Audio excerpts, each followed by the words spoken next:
السلام علیکم ورحمۃ اللہ وبرکاتہ۔ ویڈیو دیکھنے سے پہلے ہمارے چینل کو سبسکرائب کریں، ویڈیو کو لائک اور شیئر کریں اور گھنٹی کے بٹن کو لازمی پریس کریں تاکہ ہمارے ہر آنے والی نئی ویڈیو سب سے پہلے آپ تک پہنچ سکے۔ جزاکم اللہ خیر، احسن الجزاء۔ میری محترم بھائیو، واقعہ معراج جو شعبان کے مہینے میں رجب کے مہینے میں واقعہ ہوا ہے، تو اس کے واقعہ ہونے میں بھی اختلاف ہے، یعنی کہ کب واقعہ ہوا، لیکن یہ واقعہ یہ اللہ کے نبی کا معجزہ تھا، اللہ کی طرف سے تھا، اور قرآن میں بھی آیا ہے کہ سبحان الذی اسری بعبدہ لیلا من المسجد الحرام الی المسجد الاقصی الذی بارکنا حولہ لنریہ من آیاتنا انہ هو السمیع البصیر۔ اللہ فرماتے ہیں کہ پاک ہے وہ ذات جو اپنے بندے کو مسجد حرام سے مسجد اقصی کی طرف لے گیا، اور اس میں وہ برکت والی جگہ ہے، اور اللہ تعالیٰ نے اپنے پیغمبر کو نشانی دکھائی، وہ سننے اور جاننے والا ہے۔ واقعہ معراج تو ہوا ہے، لیکن اس کے اندر علماء کا ایک بہت بڑا اختلاف ہے۔ وہ اختلاف کیا ہے؟ یہ کہ کچھ کہتے ہیں کہ اللہ کے نبی صلی اللہ علیہ وسلم نے اللہ تعالیٰ کو دیکھا ہے، اپنی آنکھوں سے دیکھا ہے، اور کچھ کہتے ہیں کہ نہیں دیکھا، اور پھر ایک دوسرے کے اوپر فتوے لگاتے ہیں، اور بہت سارے یعنی کہ ایک دوسرے کے اوپر الزام لگاتے ہیں۔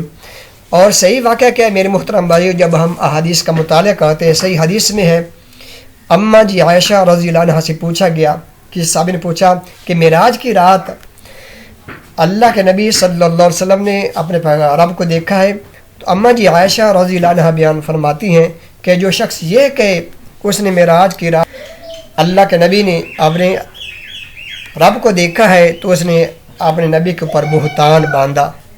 اللہ اکبر۔ تو یہ صحیح روایت ہے۔ تو جب ہم میرے محترم بھائی ہمیں صحیح روایت پتہ چل جائے، صحیح روایت مل جائے، نبی علیہ السلام کا صحیح فرمان مل جائے، تو ہمیں اسی پر اتفاق کر لینا چاہیے، اسی کو مان لینا چاہیے۔ اور یہ واقعہ معراج اللہ کا نبی صلی اللہ علیہ وسلم بہت بڑا معجزہ تھا، اور یہ جسم اور روح سمیت اللہ تعالیٰ اپنے نبی کو، اپنے پیغمبر کو لے گیا مسجد حرام سے مسجد اقصی، اور پھر آسمانوں کی سیر کرائی، پہلا آسمان، دوسرا، تیسرا، چوتھا، پانچواں، چھٹا، ساتواں، پھر آگے سدرۃ المنتہا تک۔ اللہ کا نبی صلی اللہ علیہ وسلم نے جنت کو بھی دیکھا، اللہ کا نبی صلی اللہ علیہ وسلم نے جہنم کو بھی دیکھا، اور یہ بہت بڑا واقعہ ہے جو صحیح حدیث کے اندر موجود ہے۔ تو یہ بات صحیح ہے کہ جب اللہ کے نبی کے بارے میں پوچھا گیا اماں جی عائشہ سے، انہوں نے یہ بات بیان کی کہ جو شخص یہ کہے کہ اللہ کے نبی صلی اللہ علیہ وسلم نے اپنے آپ کو دیکھا، تو اس نے اپنے نبی کے اوپر بہتان باندھا۔ تو یہ صحیح بات ہے، یہ صحیح قول ہے، یہ صحیح حدیث ہے۔ تو میرے محترم بھائیو، جب اللہ کے نبی کا فرمان آ جائے، اللہ کے نبی کی صحیح حدیث ہمیں مل جائے، تو اس پر اتفاق کر لینا چاہیے، اس کو مان لینا چاہیے۔ یہی مومن کی نشانی، یہی ایمان والے کی نشانی ہے۔ تو اختلاف ختم ہو جاتا ہے جب قرآن کی آیت آ جائے، نبی کا فرمان آ جائے، تو ہمیں اپنے اختلاف کو بلا دینا چاہیے۔ اللہ سے دعا اللہ تعالیٰ ہمیں سمعین عمل کرنے کی توفیق عطا فرمائے، اور ہمارے علماء کو بھی جو ایک دوسرے کے اوپر کیچڑ اچھالتے ہیں، تبرہ کرتے ہیں، بغض رکھتے ہیں، اللہ ان کو ہدایت عطا فرمائے۔ اللہ ہمیں ہماری دنیا بھی بہتر کرے، اللہ ہماری آخرت بھی بہتر کرے۔ ویڈیو کیسی لگی کمنٹس میں ہمیں ضرور بتائیے، ویڈیو کو شیئر اور لائک کریں، ہمارے چینل کو سبسکرائب کریں۔ جزاکم اللہ خیر، احسن الجزاء۔ اللہ ہمیں نیک اعمال کرنے کی توفیق عطا فرمائے۔ اللہ ہم سب کو، ہمارے والدین کو جنت میں اعلیٰ مقام، اللہ ہمارا حامی و ناصر ہو۔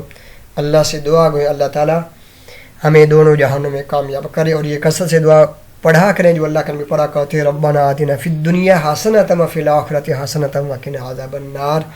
السلام علیکم ورحمۃ اللہ وبرکاتہ۔